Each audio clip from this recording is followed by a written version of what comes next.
Kodagu channel ವಾರ್ತೆಗಳ ಪ್ರಾಯೋಜಕರು Muliya Keshav Bhat and sons, Madikeri, Gonikoppa, Puttur, Bengaluru. Bharati radio house, electronic ಉಪಕರಣಗಳ ಬೃಹತ್ ಮಳಿಗೆ, ಗಣಪತಿ ಬೀದಿ, ಮಡಿಕೇರಿ, ಮುಖ್ಯ ರಸ್ತೆ, Gonikoppal. A2Z super market, Vishwamanava double road, Kuvempu Nagar, Mysuru. Wood look furniture, ಪೀಠೋಪಕರಣಗಳ ಬೃಹತ್ ಮಳಿಗೆ, ಆಲ್ವೆಸಲ್ ಟವರ್, ಕೊಯ್ನೂರು ರಸ್ತೆ, ಮಡಿಕೇರಿ. ಶಾರದಾ ಜ್ಯುವೆಲರಿ, ಕೊಡಗಿನ ಸಾಂಪ್ರದಾಯಿಕ ಆಭರಣಗಳ ವಿಶಾಲ ಮಳಿಗೆ, Aras road, Mysuru. Rohan city residential and commercial, Vijay, Mangaluru. ZRN Kaveri silks, art and craft emporium, ಅಪ್ಪಟ ರೇಷ್ಮೆ ಸೀರೆಗಳ ಮಳಿಗೆ, ಮೈಸೂರು ರಸ್ತೆ, ಮಡಿಕೇರಿ. ಅದು ಸರ್ಕಾರಿ ಶಾಲೆ. ಯಾವುದೇ ಸಮಸ್ಯೆ ಇಲ್ಲ ಅಂದಿದ್ರೆ ಅದು ತನ್ನ ಸರ್ಕಾರಿ ಜಾಗದಲ್ಲೇ ನಡೀತಾ ಇತ್ತು. ಆದರೆ ಇದೀಗ ಪ್ರಕೃತಿ ವಿಕೋಪದಿಂದಾಗಿ ಶಾಲೆ ಭಾಗಶಃ ಹಾನಿಯಾಗಿದ್ದು, ಪರ್ಯಾಯ ಜಾಗಕ್ಕಾಗಿ ಸರ್ಕಾರದ ಮೊರೆ ಹೋದ ಹಿನ್ನೆಲೆ ಜಿಲ್ಲಾಡಳಿತ ಶಾಲೆಗೆ ಜಾಗ ಮಂಜೂರು ಮಾಡಿತ್ತು. ಇದೀಗ ಅದೇ ಜಾಗ ವಿವಾದಕ್ಕೆ ಎಡೆಮಾಡಿಕೊಟ್ಟಿದ್ದು, ಹಾಗಾದ್ರೆ ಈ ವಿವಾದ ಯಾಕೆ ಅಂತೀರಾ? ಈ ಕುರಿತ ಒಂದು ರಿಪೋರ್ಟ್ ಇಲ್ಲಿದೆ.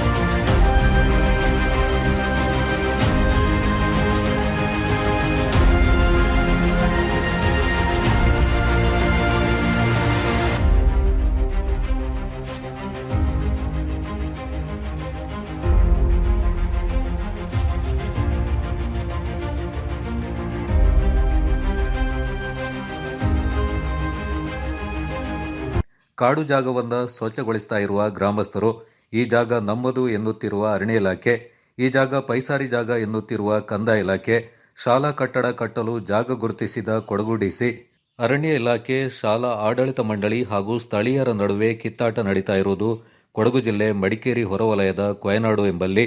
ಈ ಎಲ್ಲ ಕಿತ್ತಾಟಕ್ಕೆ ಕಾರಣ ಅಂದ್ರೆ ಸರ್ಕಾರಿ ಶಾಲೆ ಕಟ್ಟಡ ನಿರ್ಮಿಸಲು. ಹೌದು, ಎಲ್ಲವೂ ಸರಿಯಾಗಿ ಇದ್ದಿದ್ರೆ ಈ ಸಮಸ್ಯೆ ಬರ್ತಾ ಇರಲಿಲ್ವೇನೋ. ಆದರೆ ಕಳೆದ ಬಾರಿಯ ಮಳೆಗಾಲದಲ್ಲಿ ಗುಡ್ಡ ಕುಸಿತಗೊಂಡು ಕೊಯನಾಡು ಸರ್ಕಾರಿ ಹಿರಿಯ ಪ್ರಾಥಮಿಕ ಶಾಲೆ ಭಾಗಶಃ ಹಾನಿಯಾಗಿದ್ದು, ಶಾಲೆ ನಡೆಸಲು ಕೂಡ ಆಗದ ಪರಿಸ್ಥಿತಿ ನಿರ್ಮಾಣಗೊಂಡಿತ್ತು. 1ರಿಂದ 7ನೇ ತರಗತಿವರೆಗೆ ಸುಮಾರು 90ಕ್ಕೂ ಹೆಚ್ಚು ವಿದ್ಯಾರ್ಥಿಗಳು ಓದ್ತಾ ಇರೋದ್ರಿಂದ ಸರ್ಕಾರಿ ಶಾಲೆಯನ್ನ ಮುಚ್ಚೋದು ಬೇಡ ಅನ್ನೋದು ಸ್ಥಳೀಯರ ಒತ್ತಾಯ. ಈ ಹಿನ್ನೆಲೆ ಶಾಲಾ ಕಟ್ಟಡ ನಿರ್ಮಿಸಲು ಪರ್ಯಾಯ ಜಾಗದ ಮೊರೆ ಹೋಗಿತ್ತು ಶಾಲಾ ಆಡಳಿತ ಮಂಡಳಿ. ಹೀಗಾಗಿ ಕೊಯನಾಡು ಸಮೀಪ ಸರ್ವೆ ನಂಬರ್ 66/1 ಪೈಸಾರಿ ಜಾಗ ಇದೆ. ಇದರಲ್ಲಿ ಶಾಲೆ ನಿರ್ಮಿಸಬಹುದೆಂದೇ ಗುರುತಿಸಿದ ಕಂದಾಯ ಇಲಾಖೆ 1 ಎಕರೆ ಜಾಗವನ್ನ ಮುಖ್ಯೋಪಾಧ್ಯಾಯರ ಹೆಸರಿಗೆ ಆರ್ಟಿಸಿ ಮಾಡಿ ಶಾಲೆ ಹೆಸರಿಗೆ ಮಂಜೂರು ಮಾಡಿದೆ ಅಂತೆ. ಕಂದಾಯ ಇಲಾಖೆ ಕಳೆದ ಕೆಲವು ದಿನಗಳ ಹಿಂದೆ ಜಾಗದ ಸರ್ವೆಯನ್ನ ಮಾಡಿ ಜಾಗ ಗುರುತು ಮಾಡಿಕೊಟ್ಟ ಹಿನ್ನೆಲೆ ಶಾಲಾ ಆಡಳಿತ ಮಂಡಳಿ ಹಾಗೂ ಸ್ಥಳೀಯರು ಕಾಡು ತುಂಬಿದ ಜಾಗವನ್ನ ಸ್ವಚ್ಛಗೊಳಿಸಲು ಮುಂದಾದಾಗ ಅರಣ್ಯ ಇಲಾಖೆ ಇದು ನಮ್ಮ ಜಾಗ, ಇದರಲ್ಲಿ ಕಾಮಗಾರಿ ಮಾಡಲು ಬಿಡೋದಿಲ್ಲ ಅಂತ ತಿಳಿಸಿದ್ದು, ಇದು ಸ್ಥಳೀಯರು ಹಾಗೂ ಅರಣ್ಯ ಇಲಾಖೆಯ ನಡುವೆ ಘರ್ಷಣೆಗೆ ಕಾರಣವಾಗಿದ್ದು, ಅರಣ್ಯ ಇಲಾಖೆ ವಿರುದ್ಧ ಶಾಲಾ ಆಡಳಿತ ಮಂಡಳಿ ಮಡಿಕೇರಿ ಗ್ರಾಮಾಂತರ ಠಾಣೆಯಲ್ಲಿ ಪ್ರಕರಣ ದಾಖಲಿಸಿದೆ.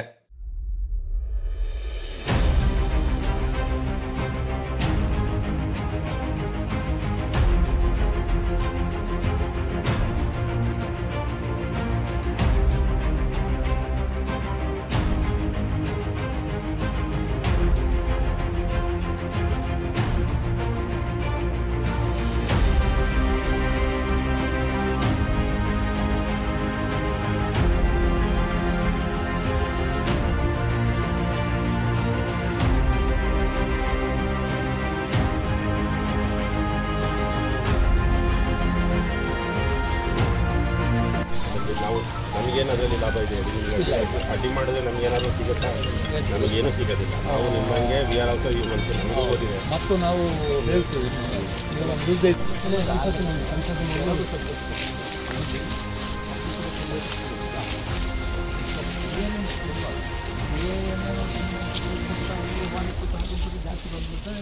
ಇದು ಕಳೆದ ಬಾರಿ ಮಳೆಗಾಲದಲ್ಲಿ ಪ್ರಕೃತಿ ವಿಕೋಪ ಸಂದರ್ಭದಲ್ಲಿ ಕೊಯ್ನಾಡು ಶಾಲೆ ಮೇಲೆ ಒಂದು ಗುಡ್ಡ ಕುಸಿದು ಸಂಪೂರ್ಣ ಕೊಠಡಿಗಳು ನಾಶವಾದ ಕಾರಣ ಅವತ್ತು ಉಸ್ತುವಾರಿ ಸಚಿವರುಗಳು, ಜಿಲ್ಲಾಧಿಕಾರಿಗಳು, ಇಲ್ಲಿ ಇವಾಗ ಶಾಸಕರು ಹಾಗೂ ಇನ್ನಿತರ ಎಲ್ಲ ಅಧಿಕಾರಿಗಳು ಬಂದು ಖುದ್ದು ವೀಕ್ಷಣೆ ಮಾಡಿ ಈ ಜಾಗ ಮುಂದೆ ಸ್ಕೂಲ್ ನಡೆಸಲಿಕ್ಕೆ ಸೂಕ್ತವಲ್ಲ ಎಂಬ ಉದ್ದೇಶಕ್ಕಾಗಿ ಬದಲಿ ಜಾಗವನ್ನು ಗುರುತಿಸಬೇಕು ಅಂತೇಳಿ ಅವತ್ತು ಕಂದಾಯ ಅಧಿಕಾರಿಗಳಿಗೆ ಇದನ್ನು ಸೂಚನೆ ನೀಡಿದ ಮೇರೆಗೆ ಇವತ್ತು 69/1 ಸಂಪಾಜೆ ಗ್ರಾಮದ ಕೊಯ್ನಾಡುವಿನಲ್ಲಿ ಪೈಸಾರಿ ಜಾಗದಲ್ಲಿ ಇವತ್ತು ಶಾಲೆಗಾಗಿ ಕೊಯ್ನಾಡು ಶಾಲೆ ಹೆಸರಿಗೆ 1 ಎಕರೆ ಜಾಗ ಮಂಜೂರಾಗಿದೆ.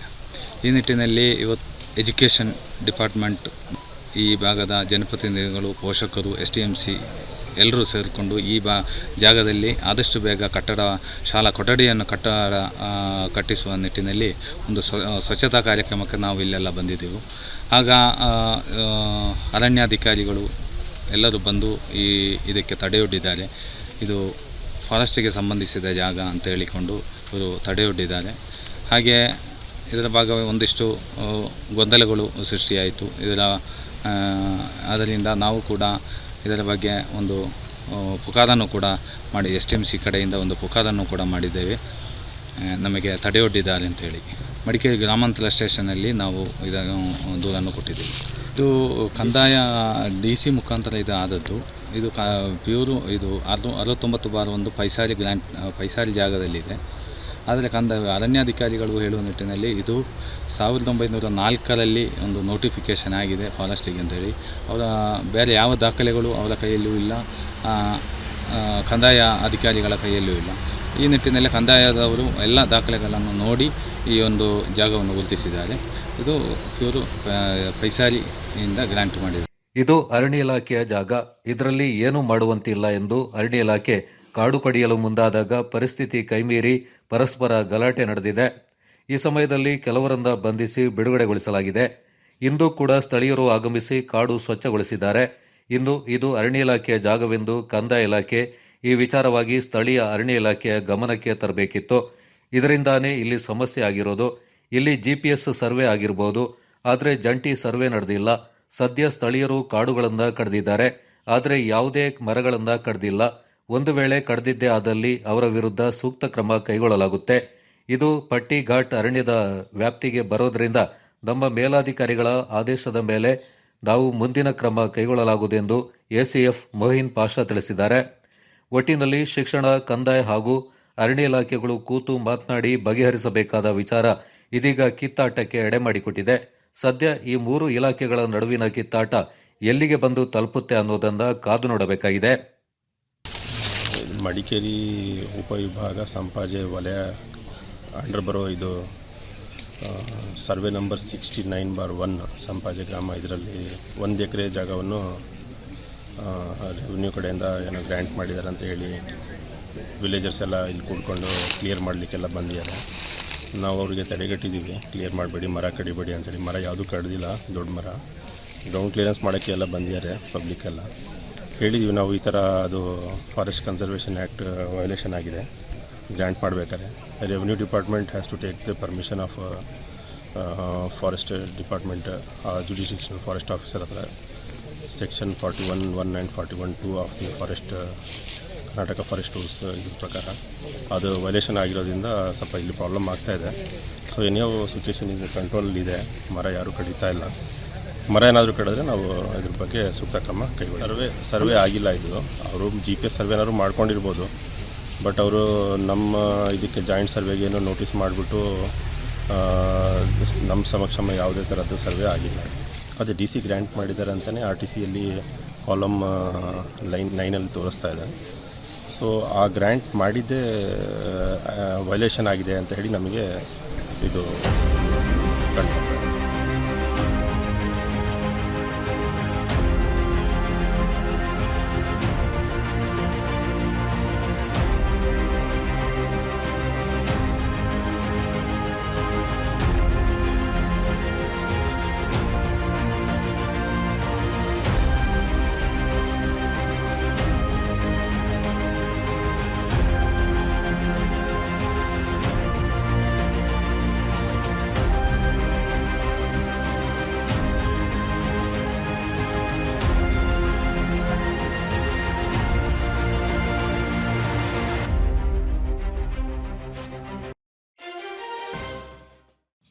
ರಾಜ್ಯ ಸರ್ಕಾರ ಯಾವುದೇ ಕಾರಣಕ್ಕೂ ಕೊಡಗು ವಿವಿಯನ್ನು ಮುಚ್ಚಬಾರದು ಎಂದು ಒತ್ತಾಯಿಸಿ ಕೊಡಗು ವಿವಿ ಬೋಧಕರು, ಬೋಧಕೇತರರು ಮತ್ತು ವಿದ್ಯಾರ್ಥಿಗಳು ಚಿಕ್ಕ ಅಳ್ವಾರದ ವಿವಿ ಕ್ಯಾಂಪಸ್ನಿಂದ ಕುಶಾಲನಗರದ ತಹಶೀಲ್ದಾರ್ ಕಚೇರಿವರೆಗೆ ಬೈಕ್ ಜಾಥಾದಲ್ಲಿ ಮುಖ್ಯಮಂತ್ರಿಗಳಿಗೆ ಅಂಚೆ ಚೀಟಿ ಅಭಿಯಾನವನ್ನು ಮಾಡಿದರು. ಸುಮಾರು 16 ಕಿಲೋಮೀಟರ್ ಬೈಕ್ ಜಾಥಾದಲ್ಲಿ ಕ್ರಮಿಸಿ ತಾಲೂಕು ಕೇಂದ್ರ ಕುಶಾಲನಗರಕ್ಕೆ ಧಾವಿಸಿದ ತಂಡ ತಹಶೀಲ್ದಾರ್ ಕಿರಣ್ ಗೌರಯ್ಯ ಅವರ ಮೂಲಕ ರಾಜ್ಯ ಸರ್ಕಾರಕ್ಕೆ ಮನವಿಯನ್ನು ಸಲ್ಲಿಸಿದರು. ಈ ಸಂದರ್ಭ ಜಾಥಾದಲ್ಲಿ ಕೊಡಗು ವಿವಿ ಹಿತರಕ್ಷಣಾ ಸಮಿತಿಯ ಪದಾಧಿಕಾರಿಗಳು ಕೂಡ ಆಗಮಿಸಿದರು. ತಹಶೀಲ್ದಾರ್ ಕಚೇರಿ ಬಳಿ ಜಾಥಾ ಬಂದ ಮಂದಿಯನ್ನು ಉದ್ದೇಶಿಸಿ ಮಾತನಾಡಿದ ಕೊಡಗು ವಿವಿ ಹಿತರಕ್ಷಣಾ ಸಮಿತಿ ಗೌರವಾಧ್ಯಕ್ಷರಾದ ವಿಪಿ ಶಶಿಧರ್, ಕೊಡಗು ವಿವಿ ಕೊಡಗಿನ ನೆಲದ ಹೆಮ್ಮೆಯ ಪ್ರತೀಕವಾಗಿದೆ. ಇಲ್ಲಿ ಕಳೆದ 2 ವರ್ಷಗಳಿಂದ ಸರ್ಕಾರದಿಂದ ಅನುದಾನ ಇಲ್ಲದಿದ್ದರೂ ವಿವಿ ಶೈಕ್ಷಣಿಕವಾಗಿ ಸಾಕಷ್ಟು ಪ್ರಗತಿಯನ್ನು ಸಾಧಿಸಿದೆ. ಆದ್ದರಿಂದ ಸರ್ಕಾರ ಕೂಡಲೇ ಮುಚ್ಚುವ ನಿರ್ಧಾರದಿಂದ ದೂರ ಸರಿಯಬೇಕೆಂದರು. ಕೊಡಗು ವಿಶ್ವವಿದ್ಯಾಲಯ ಉಳಿಸಬೇಕನ್ನೋ ಹಿನ್ನೆಲೆಯಲ್ಲಿ ಕೇವಲ ಕೊಡಗಿನ ಆಸ್ಮಿತೆ, ನಮ್ಮ ಆತ್ಮಗೌರವ ಪ್ರಶ್ನೆ ಮಾತ್ರ ಅಲ್ಲ, ಇಲ್ಲಿನ ಶತಶತಮಾನಗಳಿಂದ ಇನ್ನೂ ಕಾಡಿನ ನಡುವೆ, ಇನ್ನೂ ಊರಿನ ಅನೇಕ ಹಿಂದುಳಿದ ಪ್ರದೇಶಗಳಲ್ಲಿ, ಗ್ರಾಮಗಳಲ್ಲಿ ಆರ್ಥಿಕವಾಗಿ, ಸಾಮಾಜಿಕವಾಗಿ, ಶೈಕ್ಷಣಿಕವಾಗಿ ದುರ್ಬಲವಾಗಿರುವಂಥ ವರ್ಗ ಯಾರಿದೆ, ಆ ವರ್ಗಕ್ಕೆ ಒಂದು ಆರ್ಥಿಕ ಸದೃಢತೆಯನ್ನು, ಸ್ವಾಭಿಮಾನವನ್ನು ಮತ್ತು ಸ್ವಾವಲಂಬಿಯ ಬದುಕನ್ನು ಕಲ್ಪಿಸಿಕೊಡುವ ನಿಟ್ಟಿನಲ್ಲಿ ನಡೆಸ್ತಿರುವಂಥ ಒಂದು ಸುಗಮ ಹಾದಿಯನ್ನು ತೆರೆಯುವಂಥ ನಿಟ್ಟಿನಲ್ಲಿ ನಡೆಸ್ತಿರುವಂಥ ಒಂದು ಹೋರಾಟ. ಸೊ ಕೊಡಗು ಗುಡ್ಡಗಾಡು ಪ್ರದೇಶ, ಕಾನನ, ಬೆಟ್ಟ, ಕಣಿವೆಗಳ ಪ್ರದೇಶ ಇದೆ. ಇಲ್ಲಿ ಜನಸಾಂದ್ರತೆ ಕೂಡ ಕಡಿಮೆ ಇದೆ. ಭೌಗೋಳಿಕವಾಗಿ ತುಂಬ ವಿಶಾಲವಾದ ಪ್ರದೇಶ ಇದೆ. ಸೊ ಸಾರಿಗೆ ಸಂಪರ್ಕಗಳು ಕೂಡ ಕೊರತೆ ಇದೆ. ಇಲ್ಲಿ ಒಮ್ಮೆ ನಾವು ಮದ್ರಾಸ್ ರೆಜಿಮೆಂಟ್ಗೆ ಸೇರಿದ್ವಿ, ಮೈಸೂರು ರೆಜಿಮೆಂಟ್ಗೂ ಕೂಡ ಸೇರಿದ್ವಿ, ಈಗ ಕರ್ನಾಟಕದ ಇದರ ಜೊತೆ ವಿಲೀನಗೊಂಡಿದ್ವಿ. ನಮ್ಮ ಪ್ರತ್ಯೇಕವಾದ ವಿಧಾನಸಭಾ ಕ್ಷೇತ್ರ ಇತ್ತು, ನಮ್ಮದನ್ನು ನಾವು ನಿರ್ಧರಿಸ್ಕೊಳ್ಬೋದಿತ್ತು, ನಮ್ಮ ಭವಿಷ್ಯತ್ತು ನಾವು ಕಟ್ಕೊಳ್ಬೋದಿತ್ತು. ಕೊಡಗು ವಿವಿ ಅಧ್ಯಾಪಕರ ಪರವಾಗಿ ಮಾತನಾಡಿದ ಡಾಕ್ಟರ್ ಜಮೀರ್ ಅಹಮದ್, ಕೊಡಗು ವಿವಿಗೆ ಮಾರ್ಚ್ 28ಕ್ಕೆ 2 ವರ್ಷ ತುಂಬುತ್ತಿದೆ. ಈಗಾಗಲೇ ಕಳೆದ 2 ವರ್ಗಗಳಲ್ಲಿ ವಿವಿ ಶೈಕ್ಷಣಿಕವಾಗಿ ಬಹಳಷ್ಟು ಮೇಲುಗಲ್ಲು ಸಾಧಿಸಿದೆ ಎಂದರು. ಕೊಳ್ಳುವ ನಿಟ್ಟಿನಲ್ಲಿ ಸಾಂಘಿಕವಾದಂಥ ಹೋರಾಟ ಮಾಡ್ತಾ ಇರೋದಕ್ಕೆ ಕೊಡಗು ವಿಶ್ವವಿದ್ಯಾಲಯದ ಅಧ್ಯಾಪಕರಿಂದ, ಬೋಧಕೇತರ ವೃಂದ ಮತ್ತು ವಿದ್ಯಾರ್ಥಿಗಳ ಪರವಾಗಿ ಧನ್ಯವಾದಗಳನ್ನು ಸಲ್ಲಿಸಲಿಕ್ಕೆ ಬಯಸ್ತೇವೆ. ಇಡೀ ಊರು ಮನೆ ಕಾಯ್ತಾ ಇದೆ. ಮನೆಯಿಂದ ಯಾವುದೇ ರೀತಿಯ ಒಂದು ಆಂದೋಲನ ಚಳುವಳಿ ಬಂದಿರಲಿಲ್ಲ ಅನ್ನೋ ಒಂದು ಸಾರ್ವಜನಿಕ ಅಭಿಪ್ರಾಯ ಇತ್ತು. ಈ ನಿಟ್ಟಿನಲ್ಲಿ ಕೊಡಗು ವಿಶ್ವವಿದ್ಯಾಲಯದ ಅಧ್ಯಾಪಕರಾಗಿರ್ತಕ್ಕಂಥ ನಾವುಗಳು ಇವತ್ತು ಪತ್ರ ಚಳುವಳಿಯ ಮೂಲಕ ಮತ್ತು ಮಾನ್ಯ ಮುಖ್ಯಮಂತ್ರಿಗಳಿಗೆ ಮನವಿ ಪತ್ರ ತೆಗೆದುಕೊಂಡು ಬಂದಿದ್ದೇವೆ. ಬಹಳಷ್ಟು ಸುಳ್ಳು ವಿಷಯಗಳನ್ನು ಬಿತ್ತುವಂಥ ಕೆಲಸಗಳನ್ನು ವಿಶ್ವವಿದ್ಯಾಲಯದ ಒಳಗೆ ಮತ್ತು ಹೊರಗೆ ನಡೆಸ್ತಾ ಇದ್ದಾರೆ. ವ್ಯವಸ್ಥಿತವಾಗಿ ಹೇಳಲಿಕ್ಕೆ ಬಯಸ್ತೇನೆ, ವೇತನದ ಕೊರತೆ ಇದೆ ಅಂತ ಹೇಳ್ತಾ ಇದ್ದಾರೆ. ಕೊಡಗು ವಿಶ್ವವಿದ್ಯಾಲಯ ಅಂತ ಹೇಳಿ ಆದ ಮೇಲೆ ಕೊಡಗು ವಿಶ್ವವಿದ್ಯಾಲಯದ ಅಧೀನಕ್ಕೆ ಬರ್ತಕ್ಕಂಥ ಉಪನ್ಯಾಸಕರಿಗಾಗಲಿ, ಬೋಧಕೇತರ ವೃಂದದವ್ರಿಗಾಗಲಿ 5ನೇ ತಾರೀಕು ಒಳಗಡೆ ಸಂಬಳ ಆಗಿರೋದಕ್ಕೆ ಅನ್ನೋದಕ್ಕೆ ಬ್ಯಾಂಕ್ ಸ್ಟೇಟ್ಮೆಂಟ್ ದಾಖಲೆ ಕೊಡುತ್ತೆ. ಕೊಡಗು ವಿಶ್ವವಿದ್ಯಾಲಯದಿಂದ ವೇತನವನ್ನು ಪಡಿತಾ ಇರ್ತಕ್ಕಂಥ ಉಪನ್ಯಾಸಕರು ಯಾವುದೇ ರೀತಿಯಲ್ಲಿ ತೊಂದರೆಗೊಳಗಾಗದಲೇ ವೇತನವನ್ನು ಪಡಿತಾ ಇದ್ದಾರೆ.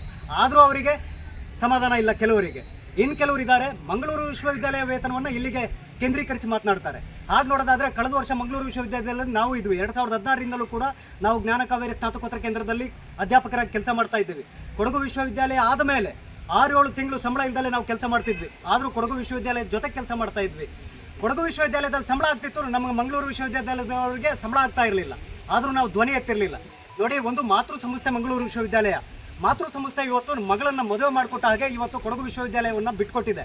ಮದುವೆ ಮಾಡಿರ್ತಕ್ಕಂಥ ಕೊಡಗು ವಿಶ್ವವಿದ್ಯಾಲಯವನ್ನು ಮತ್ತೆ ನಿನ್ನನ್ನು ಚೆನ್ನಾಗಿ ನೋಡ್ಕೊಳ್ತೀನಿ, ವಾಪಸ್ ಬಾ ಅಂದಂಗೆ ಇದೆ ಇವತ್ತು.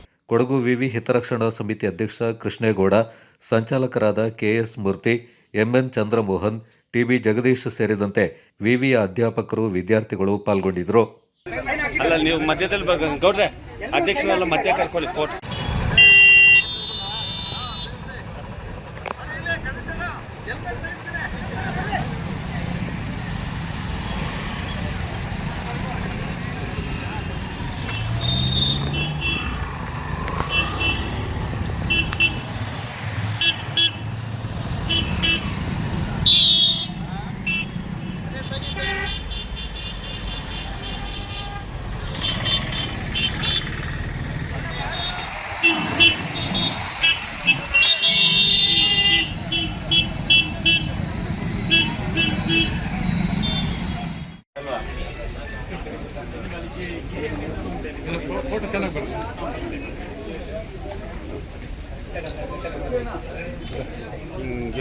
ಅದಕ್ಕಿಂತ ಹೆಚ್ಚಾಗಿ ಹೆಣ್ಮಕ್ಳು ಈಗ ವಲಸೆ ಎಲ್ಲ ಹೋಗ್ತಿದ್ದಾರೆ. ಏನಂತಂದರೆ ಹೆಚ್ಚು ಅವರಿಂದನೇ ಈಗ ಬೇರೆ ಬೇರೆ ಪೇರೆಂಟ್ಸ್ಗಳು ಕೂಡ ಏನಂತಾರೆ ಬೇರೆ ಬೇರೆ ಹೆಣ್ಮಕ್ಳನ್ನ ಶಿಕ್ಷಣಕ್ಕೆ ಉನ್ನತ ಶಿಕ್ಷಣಕ್ಕೆ ಕಳಿಸ್ತಿಲ್ಲ. ಬಟ್ ಆದ್ದರಿಂದ ನಮ್ಮ ಕೊಡಗು ವಿಶ್ವವಿದ್ಯಾಲಯ ಸ್ಥಳೀಯದಲ್ಲಿ ವಿಶ್ವವಿದ್ಯಾಲಯ ಇದ್ದರೆ ಅವರು ಕೂಡ ಹೆಣ್ಮಕ್ಳನ್ನ ಎಲ್ಲರಿಗೂ ಎಜುಕೇಟೆಡ್ ಆಗಿರ್ಬೋದು, ರಾಜಕೀಯವಾಗಿ ಆರ್ಥಿಕವಾಗಿ ಸಾಮಾಜಿಕವಾಗಿ ನಮ್ಮ ಜಿಲ್ಲೆಯಲ್ಲಿ ಸಾಕ್ಷರತೆ ಹೆಚ್ಚಾಗ್ಬೋದು. ಇದರಿಂದ ಕೊಡಗು ವಿಶ್ವವಿದ್ಯಾಲಯ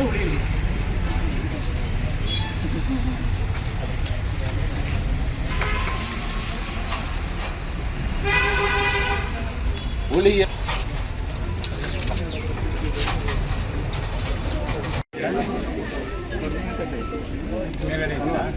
ಸುಮ್ಮನೆ ನಮ್ಮ ಹೆಸರಿಗೆ ಮಾತ್ರ ಮಾಡ್ಕೊಬೋದು ಅಷ್ಟೇ ಸರ್.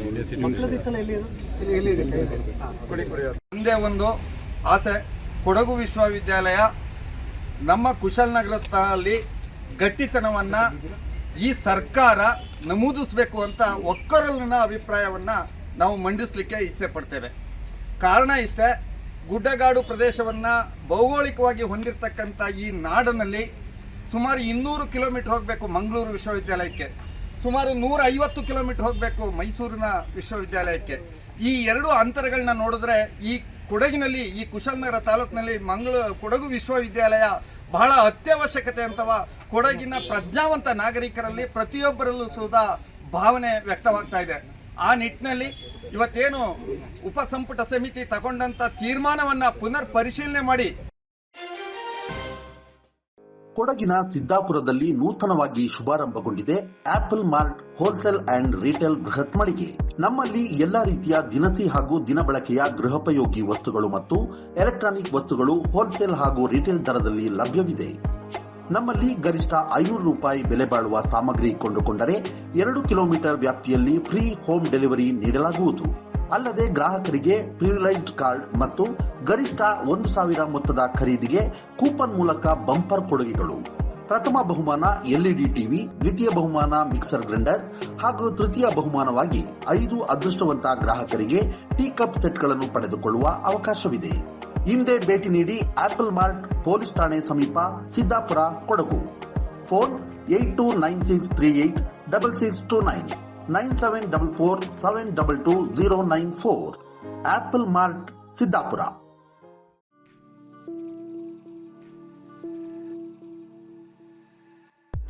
ಮಡಿಕೇರಿಯಲ್ಲಿ ನೂತನವಾಗಿ ಆರಂಭಗೊಂಡಿದೆ ಕೇಶ ವಿನ್ಯಾಸದಲ್ಲಿ ಹೆಸರು ಗಳಿಸಿರುವ, ರಾಜ್ಯದ ಮೂಲೆ ಮೂಲೆಗಳಲ್ಲಿ ತನ್ನ ಶಾಖೆಗಳನ್ನು ಹೊಂದಿರುವ ಸುಸಜ್ಜಿತ ವಿಶಾಲವಾದ ಸಲೂನ್ ಈಗ ಮಡಿಕೇರಿಯ ಹಳೆ ಖಾಸಗಿ ಬಸ್ ನಿಲ್ದಾಣ ಸಮೀಪವಿರುವ ಕೂರ್ಗ್ ಸೆಂಟರ್ ಶಾಪಿಂಗ್ ಮಾಲ್ನಲ್ಲಿ.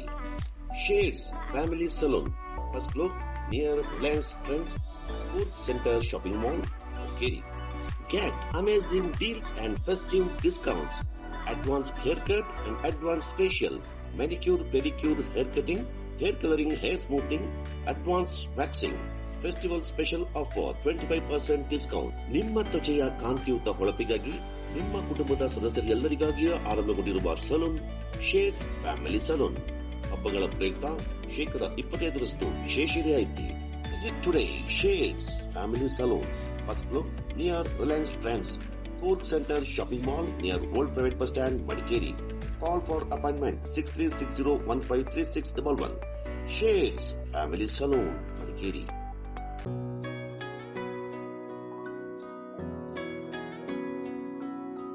ಪ್ರೀತಿಯ ಸಂಕೇತ, ಅಳಿಯದ ಸಂಬಂಧ, ನಗುವಿನ ಸೌಂದರ್ಯ, ಇದು ಸ್ನೇಹದ ಬಾಂಧವ್ಯ, ಒಲವಿನ ಪ್ರತಿಧ್ವನಿ ತಂದಿದೆ ಸಂತಸ, ಚಿನ್ನದ ಪ್ರತಿಹನಿ ತಂದಿದೆ ಸಂಭ್ರಮ. ಮುಳಿಯ ಜ್ಯೂಸ್ ಕಣ ಕಣದಲು ಆನಂದ, ಮುಳಿಯ ಜ್ಯೂಸ್ ಕಣ ಕಣದಲು ಸೌಂದರ್ಯ, ಮುಳಿಯ ಜ್ಯೂಸ್ ಕಣ ಕಣದಲು ಆನಂದ, ಮುಳಿಯ ಜ್ಯೂಸ್ ಕಣ ಕಣದಲು ಸೌಂದರ್ಯ. ಮುಳಿಯಾ ಜ್ಯೂಸ್, ಕ್ರಿಯೇಟಿಂಗ್ ಹ್ಯಾಪಿನೆಸ್.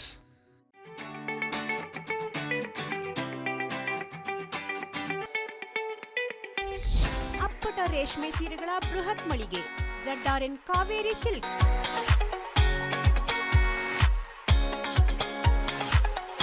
ಅಪ್ಪಟ ರೇಷ್ಮೆಯಿಂದ ನೇಯ್ದ ಮೈಸೂರು ಸಿಲ್ಕ್ಸ್, ಕಾಂಜೀಪುರಂ, ಧರ್ಮಾವರಂ, ಚಾಮುಂಡಿ ಸಿಲ್ಕ್ಸ್ ಹಾಗೂ ನಲ್ಲಿ ಸಿಲ್ಕ್ ಸೀರೆಗಳು ರಿಯಾಯಿತಿ ದರದಲ್ಲಿ ಮಾರಾಟ.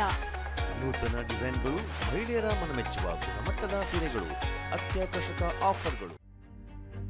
SLV Promax, SLV Corn Mix and Corn Products, Kushalnagar. German technology, solid cement blocks, interlocking paver blocks, RMC and boom pumps, MSAT, all types of jelly stones and building materials. ನಿಮ್ಮ ಕನಸಿನ ಮನೆ ನಿರ್ಮಾಣಕ್ಕೆ, complex ಮಳಿಗೆಗಳಿಗೆ, ಅಪಾರ್ಟ್ಮೆಂಟ್ಗಳಿಗೆ, ಬೃಹತ್ ಕಟ್ಟಡಗಳ ನಿರ್ಮಾಣಕ್ಕೆ ಬೇಕಾಗುವ ಅತ್ಯಾಧುನಿಕ ತಂತ್ರಜ್ಞಾನದಿಂದ ಕೂಡಿದ ಉತ್ತಮ ಗುಣಮಟ್ಟದ ಕಟ್ಟಡ ಸಾಮಗ್ರಿಗಳು ಅತ್ಯಂತ ರಿಯಾಯಿತಿ ದರದಲ್ಲಿ ಲಭ್ಯ. ಸದೃಢ ಕಟ್ಟಡಗಳ ಉತ್ತಮ ವಿನ್ಯಾಸಕ್ಕೆ ಜರ್ಮನ್ ತಂತ್ರಜ್ಞಾನದ ಸಿಮೆಂಟ್ ಬ್ಲಾಕ್ಸ್, ಪಾರ್ಕ್ಗಳಿಗೆ, ಕಾಫಿ ಡ್ರೈಯಿಂಗ್ ಯಾರ್ಡ್ಗಳಿಗೆ, ಮನೆಗಳ ಅಂಗಳಕ್ಕೆ ಹಾಸಲು ಇಂಟರ್ಲಾಕ್ ಪೇವರ್ಸ್, ಎತ್ತರದ ಬೃಹತ್ ಕಟ್ಟಡಗಳ ಕಾಂಕ್ರೀಟ್ ಕಾಮಗಾರಿಗಳಿಗೆ ಅಗ್ರ ಗುಣಮಟ್ಟದ ರೆಡಿ ಮಿಕ್ಸ್ ಕಾಂಕ್ರೀಟ್ ಭೂಮಿಗಳು, ಕಾಮಗಾರಿಗಳಿಗೆ ಬೇಕಾಗುವ ಎಂಸ್ಯಾಂಡ್ ಸೇರಿದಂತೆ ಎಲ್ಲಾ ಕಟ್ಟಡ ಸಾಮಗ್ರಿಗಳು ರಿಯಾಯಿತಿ ದರದಲ್ಲಿ ನಿಮ್ಮ ಸಮಯಕ್ಕೆ ಲಭ್ಯ. ಎಲ್ಲಾ ಮಾದರಿಯ ಜಲ್ಲಿಕದಗಳು, ಜರ್ಮನ್ ತಂತ್ರಜ್ಞಾನದ cement blocks, interlock blocks, M sand ಮತ್ತಿತರ ಕಟ್ಟಡ ಸಾಮಗ್ರಿಗಳು ಶೀಘ್ರದಲ್ಲೇ ಕಾಮಗಾರಿ ನಡೆಯುವ ಸ್ಥಳಕ್ಕೆ ತಲುಪಿಸಲಾಗುವುದು. ಜರ್ಮನ್ ತಂತ್ರಜ್ಞಾನ ಹೈಟೆಕ್ ಯಂತ್ರೋಪಕರಣಗಳಿಂದ ಕಡಿಮೆ ಅವಧಿಯಲ್ಲಿ ಆಧುನಿಕ ವಿನ್ಯಾಸದ ಸದೃಢ ಕಟ್ಟಡಗಳ ನಿರ್ಮಾಣ. ನುರಿತ ತಜ್ಞರಿಂದ ಆಧುನಿಕ ವಿನ್ಯಾಸದ ಪರಿಪೂರ್ಣ ಕಾಮಗಾರಿಗಳಿಗಾಗಿ ಭೇಟಿ ನೀಡಿ. SLV Promax, SLV Corn Mix and Corn Products, Kushalnagar. Contact 9632927377, 9606990080. SLV Promax, Corn Mix and Corn Products, Kushalnagar. Kodagu ವಿವಿಯನ್ನು ರದ್ದುಗೊಳಿಸಬಾರದು. ಸಿ ಮತ್ತು ಡಿ ಭೂಮಿಯ ಗೊಂದಲ ನಿವಾರಿಸಬೇಕು. ಪರಿಶಿಷ್ಟರ ಅನುದಾನವನ್ನು ಉಚಿತ ಭಾಗ್ಯಗಳಿಗೆ ಬಳಸಬಾರದು ಸೇರಿದಂತೆ ವಿವಿಧ ಬೇಡಿಕೆಗಳ ಈಡೇರಿಕೆಗಾಗಿ ಒತ್ತಾಯಿಸಿ ಮಾರ್ಚ್ 6ರಂದು ಬೆಳಿಗ್ಗೆ, ಮಾರ್ಚ್ 7ರ ಮಧ್ಯಾಹ್ನ 2 ಗಂಟೆವರೆಗೆ ಅಹೋರಾತ್ರಿ ಧರಣಿ ಸತ್ಯಾಗ್ರಹ ನಡೆಸಲು ಕೊಡಗು ಜಿಲ್ಲಾ ಬಿಜೆಪಿ ನಿರ್ಧರಿಸಿದೆ. ನಗರದಲ್ಲಿ ಸುದ್ದಿಗೋಷ್ಠಿಯಲ್ಲಿ ಮಾತನಾಡಿದ ಜಿಲ್ಲಾ ಬಿಜೆಪಿ ಅಧ್ಯಕ್ಷ ನಾಪಂಡ ರವಿ ಕಾಳಪ್ಪ, 3 ಪ್ರಮುಖ ಬೇಡಿಕೆಗಳು ಸೇರಿದಂತೆ ವಿವಿಧ ಸಮಸ್ಯೆಗಳ ಪರಿಹಾರಕ್ಕಾಗಿ ಒತ್ತಾಯಿಸಿ ನಡೆಸುವ ಧರಣಿ ಸತ್ಯಾಗ್ರಹಕ್ಕೆ ಸರ್ಕಾರ ಸೂಕ್ತ ರೀತಿಯಲ್ಲಿ ಸ್ಪಂದಿಸದಿದ್ದಲ್ಲಿ ಮಾರ್ಚ್ 11ರಂದು ಸ್ವಯಂ ಪ್ರೇರಿತ ಕೊಡಗು ಬಂದ್ಗೆ ಕರೆ ನೀಡುವುದಾಗಿ ತಿಳಿಸಿದರು. ಕೊಡಗಿನ ಜ್ವಲಂತ ಸಮಸ್ಯೆಗಳ ಪರಿಹಾರಕ್ಕಾಗಿ ಒತ್ತಾಯಿಸಿ ಬಿಜೆಪಿ ನಡೆಸುವ ಹೋರಾಟಕ್ಕೆ ರಾಜ್ಯ ಸರ್ಕಾರ ತನ್ನ ಬಜೆಟ್ ಅಧಿವೇಶನದಲ್ಲೇ ಸ್ಪಂದಿಸಬೇಕು. ತಪ್ಪಿದಲ್ಲಿ ಬಂದ್ಗೆ ಕರೆ ನೀಡುವುದು ಅನಿವಾರ್ಯವಾಗುತ್ತೆ ಎಂದರು.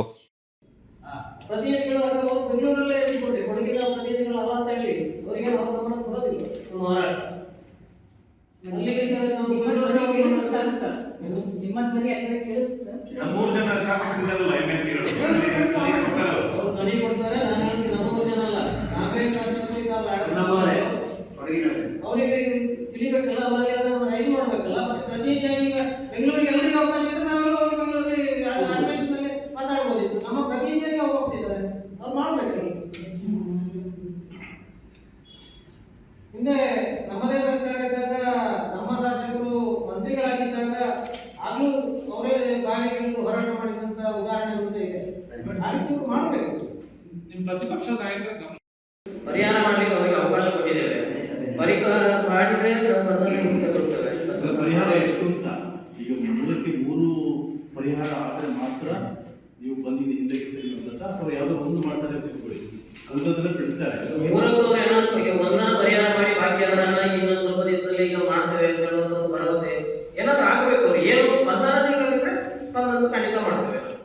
ಗೋಷ್ಠಿಯಲ್ಲಿ ಜಿಲ್ಲಾ ಬಿಜೆಪಿ ವಕ್ತಾರ ಬಿಕೆ ಅರುಣ್ ಕುಮಾರ್, ಮಡಿಕೇರಿ ಗ್ರಾಮಾಂತರ ಮಂಡಲ ಅಧ್ಯಕ್ಷ ನಾಗೇಶ್ ಕುಂದಲ್ಪಾಡಿ, ಮಡಿಕೇರಿ ನಗರ ಮಂಡಲ ಅಧ್ಯಕ್ಷ ಉಮೇಶ್ ಸುಬ್ರಹ್ಮಣಿ, ವಿರಾಜಪೇಟೆ ಮಂಡಲ ಅಧ್ಯಕ್ಷ ಸುವೀನ್ ಗಣಪತಿ ಹಾಗೂ ಸೋಮವಾರಪೇಟೆ ಮಂಡಲ ಅಧ್ಯಕ್ಷ ಗೌತಮ್ ಪಾಲ್ಗೊಂಡಿದ್ದರು. ಅಂಗನವಾಡಿಗೆ ಶಿಕ್ಷಕಿ ನಿರಂತರ ಗೈರು ಹಾಜರಾಗ್ತಾ ಇದ್ದು, ಈ ಬಗ್ಗೆ ಬೇಸರಗೊಂಡ ಮಕ್ಕಳು, ಪೋಷಕರು ಅಂಗನವಾಡಿಗೆ ಬೀಗ ಜಡಿದ ಘಟನೆ ಮಂಗಳವಾರ ಪಾಲೆಮಾಡಿನಲ್ಲಿ ಜರುಗಿದೆ. ಹೊದ್ದೂರು ಗ್ರಾಮ ಪಂಚಾಯಿತಿಯ ಪಾಲೆಮಾಡಿನಲ್ಲಿರುವ ಅಂಗನವಾಡಿ ಕೇಂದ್ರದ ಶಿಕ್ಷಕಿ ಅಂಗನವಾಡಿಗೆ ಸರಿಯಾಗಿ ಬಾರದೇ ಇರೋದ್ರಿಂದ ಮಕ್ಕಳ ಭವಿಷ್ಯ ಹಾಳಾಗ್ತಾ ಇದೆ. ಮಕ್ಕಳಿಗೆ ಹುಳು, ಉಪ್ಪಟೆಗಳಿರುವ ತಿನ್ನಲು ಯೋಗ್ಯವಲ್ಲದ ಉಪಹಾರವನ್ನು ನೀಡಲಾಗ್ತಾ ಇದೆ ಅಂತ ಪೋಷಕರು ತಮ್ಮ ಅಸಮಾಧಾನವನ್ನು ವ್ಯಕ್ತಪಡಿಸಿ ಅಂಗನವಾಡಿ ಕೇಂದ್ರದ ಗೇಟಿಗೆ ಬೀಗ ಹಾಕಿ ಈ ಬಗ್ಗೆ ಇತ್ತೀಚೆಗೆ ಗ್ರಾಮ ಪಂಚಾಯಿತಿ ಗ್ರಾಮ ಸಭೆಯಲ್ಲಿ ಶಾಸಕರಿಗೆ ಹಾಗೂ ಸಂಬಂಧಪಟ್ಟ ಅಧಿಕಾರಿಗಳಿಗೆ ದೂರು ನೀಡಿದರೂ ಕೂಡ ಯಾವುದೇ ಪ್ರಯೋಜನವಾಗಿಲ್ಲ. ಆದ ಕಾರಣ ಕೂಡಲೇ ಮಹಿಳಾ ಮತ್ತು ಮಕ್ಕಳ ಕಲ್ಯಾಣ ಇಲಾಖೆ ಅಧಿಕಾರಿಯವರ ನಿರ್ಲಕ್ಷ್ಯತನ ಹಾಗೂ ಶಿಕ್ಷಕಿಯ ಬೇಜವಾಬ್ದಾರಿತನ ಆಗಿರೋದ್ರಿಂದ ಕೂಡಲೇ ಇವರನ್ನ ಕರ್ತವ್ಯದಿಂದ ವಜಾಗೊಳಿಸಬೇಕೆಂದು ಗ್ರಾಮ ಪಂಚಾಯಿತಿ ಸದಸ್ಯ ಮಣ್ಣಪ್ಪ ಒತ್ತಾಯಿಸಿದ್ದಾರೆ. Kodagu channel news, Duggala Sadananda, ನಾಪಕ್ಲೋ.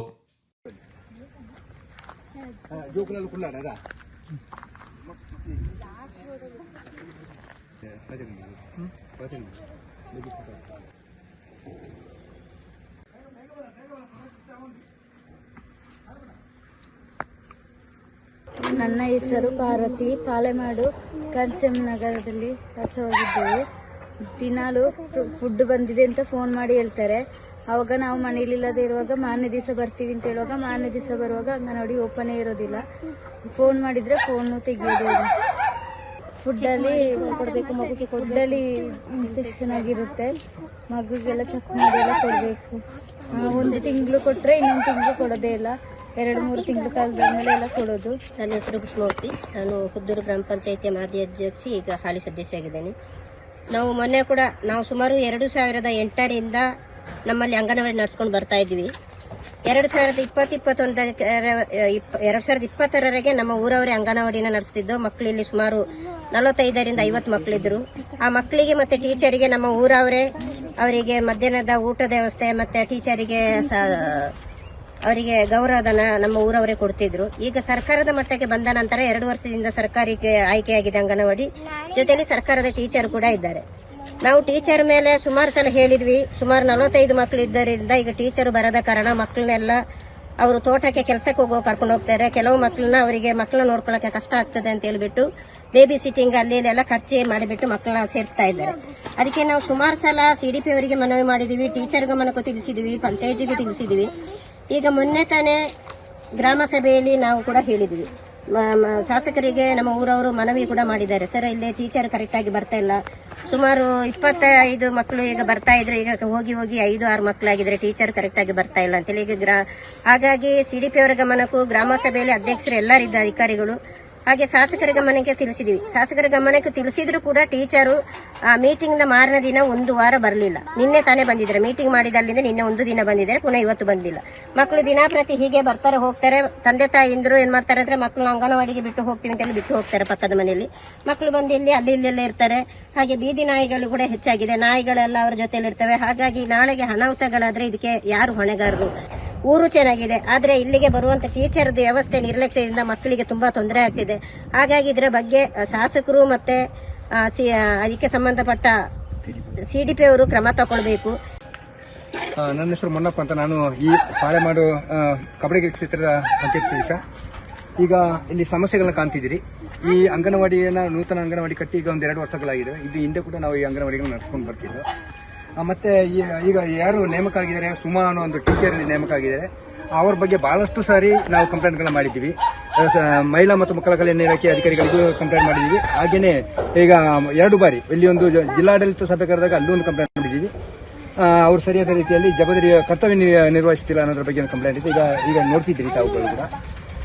ಮತ್ತೆ ಮೊನ್ನೆ ಕೂಡ ಗ್ರಾಮ ಸಭೆಯಲ್ಲೂ ಕೂಡ ಶಾಸಕರ ಗಮನಕ್ಕೆ ತಂದಿದ್ದೀವಿ, ಮತ್ತೆ CDP ಅವರ ಹತ್ರ ಮಾತಾಡಿದ್ದೀವಿ. ಆದ್ರೆ ಅವರ ಬೇಜವಾಬ್ದಾರಿತನ ಇಲ್ಲಿ ಬಿಡ್ತಿಲ್ಲ. ಈಗ ಇಲ್ಲಿ ನಮಗೆ ಏನ್ ಕಾಣುತ್ತೆ ಅಂದ್ರೆ ಸರ್ಕಾರನೇ ಈ ತರ ಆದ್ರೆ ಪರಿಸ್ಥಿತಿ ಒಂದು ಯಾರು ಕೆಲಸ ಮಾಡುವಂತ ಒಂದು ಜವಾಬ್ದಾರಿ ಇರುವಂತ ಒಬ್ಬರು ಕಾರ್ಯಕರ್ತ ಇದ್ರೆ ಆ ಕಾರ್ಯಕರ್ತನ ಪ್ರಶ್ನೆ ಮಾಡುವಂತ ತಾಕತ್ತು ಇವತ್ತು CDP ಅವರಿಗೆ ಇಲ್ಲ ಅಂತ ಇದ್ರೆ ಇಂಥ ಅಪಹಾಸ್ಯದ ಆಡಳಿತ ಬೇಕಾ ಅನ್ನೋದು ಈಗ ನನ್ನ ಪ್ರಶ್ನೆ ಇದೆ. ಇವತ್ತು ಈಗ ಈ ಮಕ್ಕಳೆಲ್ಲ ಬೀದಿಗೆ ಕೂತ್ಕೊಂಡಿದ್ದಾರೆ. ಈ ಮಕ್ಕಳಿಗೆ ರಕ್ಷಣೆ ಕೊಡುವರು ಯಾರು? CDP ಈ ಮಕ್ಕಳಿಗೆ ಏನಾದ್ರೂ ಹೆಚ್ಚು ಕಡಿಮೆ ನೋಡಿ, ಬೀದಿ ನಾಯಿಗಳಿದ್ದಾವೆ, ಜೊತೆಲಿ ನಾಯಿಗಳಿದ್ದಾವೆ. ಏನಾದ್ರೂ ಅದಕ್ಕೆ ಹೆಚ್ಚು ಕಡಿಮೆ ಆಗಿ ಮಕ್ಕಳನ್ನ ಏನಾದ್ರೂ ಕಡಿದ್ರೆ ಅದಕ್ಕೆ ಕಾರಣ ಯಾರು? ಪ್ರಶ್ನೆ ಇದೆ. ಇದನ್ನ ಶಾಸಕರು ಕೂಡ ಬಹಳಷ್ಟು ಸೀರಿಯಸ್ ಆಗಿ ತಗೊಳ್ಬೇಕಾಗುತ್ತೆ. ಶಾಸಕರು ಕೂಡ ದಯವಿಟ್ಟು ನನ್ನ ಶಾಸಕರೇ ನಿಮ್ಮಲ್ಲಿ ಮನವಿ ಅನ್ನೋದು, ನೀವು ಒಬ್ಬರು ಶಾಸಕರಾಗಿ ಇಂಥ ಒಂದು ಸಮಸ್ಯೆಗಳನ್ನ 3 ಬಾರಿ ನಿಮ್ಮ ಗಮನಕ್ಕೆ ತಂದೀವಿ ಅಂದ್ರೆ ತಕ್ಷಣದಲ್ಲಿ ನೀವು ತಾವು ಕ್ರಮ ತಗೊಳ್ಳಿಲ್ಲ ಅಂದ್ರೆ ನೋಡಿ ಇಂಥ ಮತ್ತೆ ನಾವು ಇಲ್ಲಿ ಆಗುವಂತ ಎಲ್ಲ ಘಟನೆಗಳಿಗೂ ಅಧಿಕಾರಿಗಳ ನಿರ್ಲಕ್ಷ್ಯತನ, ಇಲ್ಲಿ ನಮ್ಮ ಕೊಡಗಿನ ಸಮಸ್ಯೆಗಳನ್ನ ಯಾರ ಹತ್ರ ನಾವು ಈ ಬಡವರ ಸಮಸ್ಯೆಗಳನ್ನ ಕೇಳಬೇಕು ಅನ್ನೋದು ಇಲ್ಲಿ ಪ್ರಶ್ನೆಗಳು ಕಾಣ್ತಿದ್ದೇವೆ. ಅದಕ್ಕೆ ದಯವಿಟ್ಟು ಶಾಸಕರು. ನನ್ನ ಹೆಸರು ಪ್ರಿಯಾಂಕಾ ಅಂತೇಳಿ ಒದ್ದೂರು ಪಾಲೆಮಾಡು ಗ್ರಾಮದಿಂದ ಮಾತಾಡ್ತಾ ಇದ್ದೀವಿ. ಈಗ ಪ್ರತಿದಿನ ನಾವು ಮಕ್ಕಳನ್ನ ಕರ್ಕೊಂಡು ಬರ್ತಾ ಇದ್ದೀವಿ. ಬಂದು ಈಗ 4-5 ಮಕ್ಕಳಿದ್ದಾರೆ. ಇದು ಅಂಗನವಾಡಿಲಿ ಟೀಚರ್ಸ್ಗಳು ಬರ್ತಾ ಇಲ್ಲ. ದಿನ ಬರಬೇಕಾಗಿತ್ತು. ಬೆಳಗ್ಗೆ 9 ಗಂಟೆಯಿಂದ 4 ಗಂಟೆ ಟೀಚರ್ ಇರಬೇಕು. ಇವಾಗ ಇರ್ತಾ ಇಲ್ಲ ಅವರು. ಈಗ ಮಕ್ಕಳಿಗೆ ದಿನನಿತ್ಯ ಹೀಗೆ ಆದರೆ ನಾವು ಎಲ್ಲಿಗೆ ಏನು ಮಾಡಬೇಕು, ಏನು ಮಾಡ್ಬೋದು? ನಾವು ದಿನ ಕೆಲಸಕ್ಕೆ ಹೋಗೋರು, ನಾವು ಏನು ಮಾಡ್ಬೋದು? ಈಗ ನಾವು ಎಷ್ಟು ಅಂತ ನಾವು ಮಕ್ಕಳನ್ನ ನೋಡ್ಕೊಂಡಿರೋಕ್ಕಾಗತ್ತೆ. ಅಂಗನವಾಡಿ ಅಂತ ಇದೆ ಗ್ರಾಮದಲ್ಲಿ ಅಂತೇಳಿ, ಅಂಗನವಾಡಿ ಅಂತೇಳಿ ಇದ್ದು ಟೀಚರ್ ಇಲ್ಲ. ಏನು ಮಾಡ್ಬೋದು? ಇದಕ್ಕೆ ನೀವೇ ಒಂದು ನಮಗೆ ಉತ್ತರ ಹೇಳ್ಕೊಡ್ಬೇಕು. ಇದಕ್ಕೆ ನೀವೇ ಒಂದು ದಾರಿ ಹೇಳಿ. ಶಾಸಕರಿಗೆ ನಾವು ಅರ್ಜಿ ಕೊಟ್ಟಿದ್ದೀವಿ. ಅರ್ಜಿ ಕೊಟ್ಟು ಅವರೇನು ಕ್ರಮಗೊಂಡಿಲ್ಲ. CDPವರಿಗೂ ನಾವು ಇದು ಕೊಟ್ಟಿದ್ದೀವಿ, ಅವರು ಸಹ ಏನು ಕ್ರಮಗೊಂಡಿಲ್ಲ. ಇದಕ್ಕೆ ನೀವೇನಾದರೂ ಪರಿಹಾರ ಮಾಡಿಕೊಡ್ಬೇಕು ಅಂತ ಕೇಳ್ಕೊತೀವಿ ನಾವು.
ಸುಯೋಗ್ ಆಸ್ಪತ್ರೆ ಮೈಸೂರಿನಲ್ಲಿ ಹೃದಯ ಆರೈಕೆಗೆ ಹೊಸ ಅಧ್ಯಾಯ. ಸುಯೋಗ್ ಆಸ್ಪತ್ರೆಯಲ್ಲಿ ಪ್ರಸಿದ್ಧ ಹೃದಯ ತಜ್ಞರಾದ ಡಾಕ್ಟರ್ ಜಯಕುಮಾರ್ ಪಿ ಹೃದಯ ಸಂಬಂಧಿ ಸಮಸ್ಯೆಗಳಿಗೆ ಆಧುನಿಕ ವಿಧಾನದಲ್ಲಿ ಉತ್ತಮ ಚಿಕಿತ್ಸೆ ನೀಡುತ್ತಿದ್ದಾರೆ. Coronary angiogram, coronary angioplasty, peripheral angiogram ಮತ್ತು angioplasty, pacemaker, ICD, CRTD implant, ಹೃದಯ ವೈಫಲ್ಯ ನಿರ್ವಹಣೆ, ಸಾಮಾನ್ಯ ಹೃದಯ ಪರಿಶೀಲನೆ, ಹೃದಯ ರಕ್ತನಾಳ ರೋಗ ಪರೀಕ್ಷಿಸುವುದು, ಇನ್ನಿತರ ಹೃದಯ ಸಂಬಂಧಿ ಸಮಸ್ಯೆಗಳಿಗೆ ಪ್ರಸಿದ್ಧ ಹೃದಯ ತಜ್ಞರಿಂದ ಸೂಕ್ತ ಚಿಕಿತ್ಸೆ. ತುರ್ತು ಚಿಕಿತ್ಸೆಗಾಗಿ ಸಂಪರ್ಕಿಸಿ ಸುಯೋಗ್ ಸೂಪರ್ ಸ್ಪೆಷಾಲಿಟಿ ಆಸ್ಪತ್ರೆ, ರಾಮಕೃಷ್ಣ ನಗರ, ಮೈಸೂರು. ದೂರವಾಣಿ 0821-2533-600, ಮೊಬೈಲ್ 9986399862. ಸುಯೋಗ್ ಆಸ್ಪತ್ರೆ, Mysuru.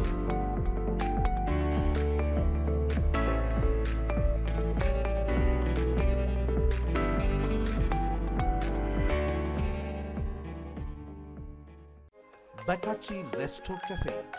Fried chicken, burger, pizza, wraps, mojito, milkshakes and Sanja's hot coffee.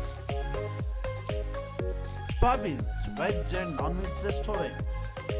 Special Arabian food, Kui Mandi available here.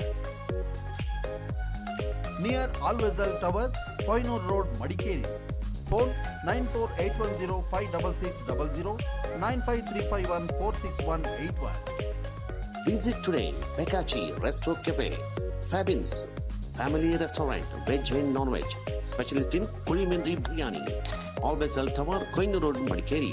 Mobile 94810-56600, 9535146181. Bakachi Resto Cafe. Fabins Family Restaurant. Karnataka ರಾಜ್ಯ ಪತ್ರಗಾರ ಇಲಾಖೆ ಮೈಸೂರು ವಿಭಾಗೀಯ ಕಚೇರಿ ವತಿಯಿಂದ ಕೊಡಗು ಜಿಲ್ಲಾಧಿಕಾರಿಯವರ ಕಚೇರಿ ಸಹಯೋಗದಲ್ಲಿ ನಗರದ ಜಿಲ್ಲಾ ಪಂಚಾಯತ್ ಸಭಾಂಗಣದಲ್ಲಿ ಮಂಗಳವಾರ ಸಾರ್ವಜನಿಕ ದಾಖಲೆಗಳ ಅಧಿನಿಯಮ 2010 ಮತ್ತು ನಿಯಮಗಳು 2013 ಮತ್ತು ದಾಖಲೆಗಳ ನಿರ್ವಹಣೆ ಕುರಿತು ಕಾರ್ಯಾಗಾರ ನಡೆಯಿತು. ಹೆಚ್ಚುವರಿ ಜಿಲ್ಲಾಧಿಕಾರಿ ಆರ್. ಐಶ್ವರ್ಯ ಕಾರ್ಯಕ್ರಮ ಉದ್ಘಾಟಿಸಿ ಮಾತನಾಡಿ, ಆರ್ಟಿಐ ಸೇವಾ ಸಿಂಧು ಯೋಜನೆಗಳಿಂದ ಸಾರ್ವಜನಿಕರಿಗೆ ಸರ್ಕಾರಿ ಇಲಾಖೆಗಳ ಕಡತ ದಾಖಲೆಗಳನ್ನು ಸುಲಭವಾಗಿ ಪಡೆಯಲು ಮುಕ್ತ ಅವಕಾಶವಿದೆ. ಇಂತಹ ಸಂದರ್ಭದಲ್ಲಿ ದೈನಂದಿನ ಕಚೇರಿ ಕಡತಗಳ ನಿರ್ವಹಣೆ ಅಗತ್ಯವಾಗಿದೆ. ಸರ್ಕಾರಿ ಕಡತಗಳನ್ನು ಸಾರ್ವಜನಿಕ ಉದ್ದೇಶದಿಂದ ಸಂರಕ್ಷಣೆ ಮಾಡುವುದು ನಮ್ಮ ಕರ್ತವ್ಯವಾಗಿದೆ ಎಂದರು. ರಾಜ್ಯ ಪತ್ರಗಾರ ಇಲಾಖೆಯ ನಿರ್ದೇಶಕರಾದ ಡಾಕ್ಟರ್ ಗವಿಸಿದ್ದಯ್ಯ ಈ ಸಂದರ್ಭ ಮಾತನಾಡಿದರು. ವಿರಾಜಪೇಟೆ ಪುರಸಭೆಯ ಮುಖ್ಯ ಅಭಿಯಂತರರಾಗಿ ಹೇಮಕುಮಾರ್ NP ನೇಮಕಗೊಂಡಿದ್ದಾರೆ. ಈ ಹಿಂದೆ ಪಟ್ಟಣ ಪಂಚಾಯಿತಿಯಲ್ಲಿ ಉತ್ತಮ ಕಾರ್ಯವನ್ನು ನಿರ್ವಹಿಸಿದ್ರು. ಅಭಿಯಂತರ ಹೇಮಕುಮಾರ್ ಅವರ ಆಗಮನ ಸಂತಸ ತಂದಿದೆ ಎಂದು ಪುರಸಭಾ ಸದಸ್ಯರಾದ CK ಪೃಥ್ವಿನಾಥ್ ಅಭಿಪ್ರಾಯಪಟ್ಟರು. ಸನ್ಮಾನ ಸ್ವೀಕರಿಸಿ ಮಾತನಾಡಿದ ಅಭಿಯಂತರ ಹೇಮಕುಮಾರ್, ಸರ್ಕಾರಿ ಸೇವೆಯಲ್ಲಿ ವರ್ಗಾವಣೆ ಸಾಮಾನ್ಯ. ತಾನು ಇರುವಷ್ಟು ಸಮಯದಲ್ಲಿ ಸಾರ್ವಜನಿಕರಿಗೆ ತಮ್ಮಿಂದ ಆಗುವ ಕಾರ್ಯವನ್ನು ನಿರ್ವಹಿಸಬೇಕಾಗುತ್ತದೆ ಎಂದರು. ತನ್ನನ್ನು ಮರಳಿ ಇಲ್ಲಿ ಕಾರ್ಯನಿರ್ವಹಿಸಲು ಅವಕಾಶ ನೀಡಿದ ಶಾಸಕ AS ಪೊನ್ನಣ್ಣ ಅವರಿಗೆ ಕೃತಜ್ಞತೆ ಸಲ್ಲಿಸಿದರು. ಮಾನ್ಯ ಶಾಸಕರು ಇಲ್ಲಿಗೆ ನನ್ನ ನಿಯೋಜನೆ ಮಾಡಿದ್ದಾರೆ. ಇಲ್ಲಿ ಬಂದಂಥ ನಮ್ಮ ಪುರಸಭೆಯ ಗೌರವಾನ್ವಿತ ಸದಸ್ಯರು ಹಾಗೆ ನಮ್ಮ ಎಲ್ಲ ಸಿಬ್ಬಂದಿ ವರ್ಗದ ಆತ್ಮೀಯ ಒಂದು ಸ್ವಾಗತವನ್ನು ಬಯಸಿದ್ದಾರೆ. ಅವರಿಗೆಲ್ಲರಿಗೂ ನಾನು ತುಂಬ ಹೃದಯದ ಧನ್ಯವಾದಗಳನ್ನು ಅರ್ಪಿಸ್ತೇನೆ. ಯಾಕಂದರೆ ನಮ್ಮ ವೃತ್ತಿ ಜೀವನದಲ್ಲಿ ಟ್ರಾನ್ಸ್ಫರ್ ಅನ್ನೋದು ಸಹಜ. ಅದು ಒಂದೇ ಜಾಗದಲ್ಲಿ ಯಾರೂ ನೌಕರಿ ಕೆಲಸ ಮಾಡೋಂಗಿಲ್ಲ. ಆದರೆ ಆಗಿದ್ದೆಲ್ಲ ಒಳ್ಳೆದಕ್ಕೆ ಅಂತ ಆಯಿತು. ಯಾಕಂದರೆ ನನಗೂ ನನ್ನ ಹುಟ್ಟೂರಾದಂಥ ಮಡಿಕೇರಿಯಲ್ಲೂ ಕೆಲಸ ಮಾಡುವಂಥ ಒಂದು ಸೌಭಾಗ್ಯ ಸಿಕ್ತು. ಈಗಲೂ ನಾನು ಹೇಳ್ತಿದ್ದೆ, ನನಗೆ ಪೂರ್ಣಾವಧಿ ಇಲ್ಲಿ ಕೆಲಸ ಮಾಡಲಿಕ್ಕೆ ಸಾಧ್ಯ ಇಲ್ಲ. ನನಗೆ ಸೋಮವಾರಪೇಟೆ ಕೂಡ ಚಾರ್ಜ್ ಇದೆ. ಮಡಿಕೇರಿಯಲ್ಲಿ 4-5 ಜನ ಅಭ್ಯಂತರದಲ್ಲಿ ಒಬ್ಬನೇ ಕೆಲಸ ಮಾಡ್ತಿದ್ದೀನಿ.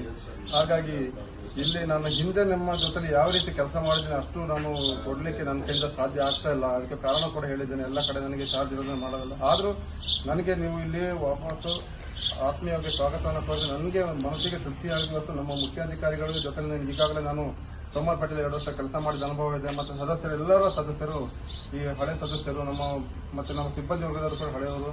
ಇಲ್ಲಿನ ಸಾರ್ವಜನಿಕರು ಕೂಡ ನನಗೆ ಒಡನಾಟ ಚೆನ್ನಾಗಿದೆ.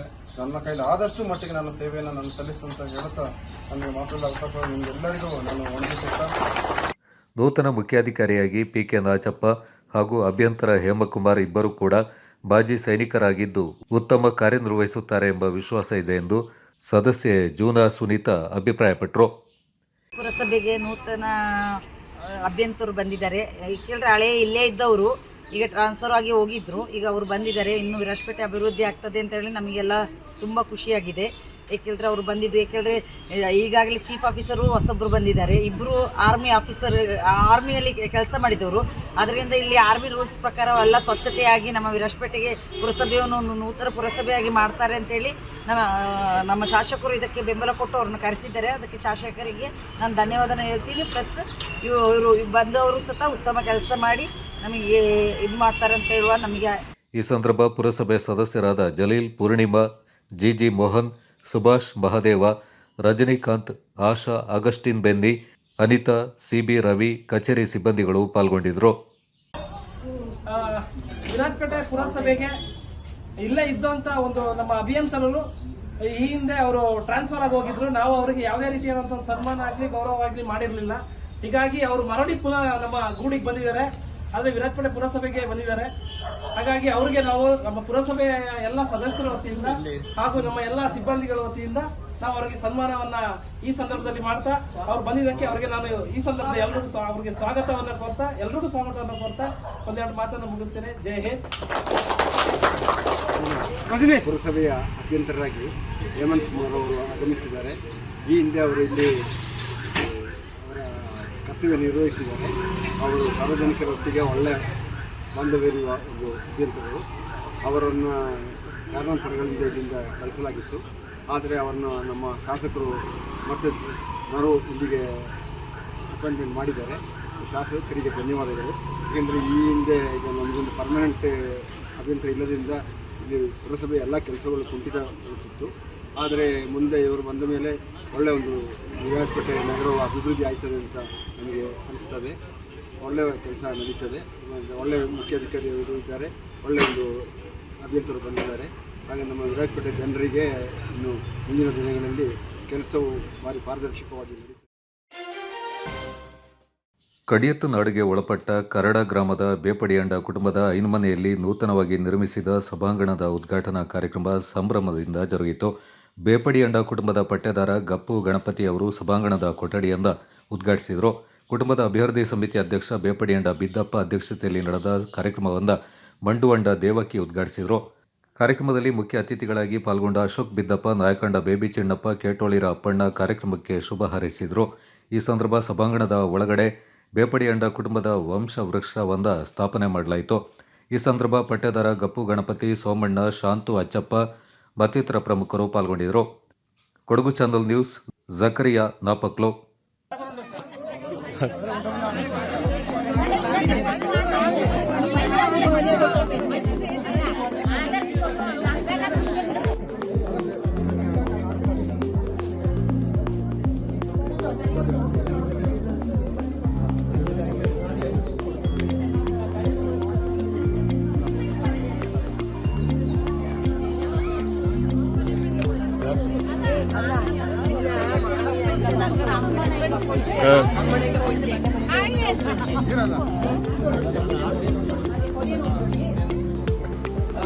ಈ ಕಾರ್ಯಕ್ರಮ ಚಾಲಿ ನಡೆದೋಕ್ ಮಾಡಿ ತಂದಂಗ ಐದೋಕು ನಾಡು ಒಂದ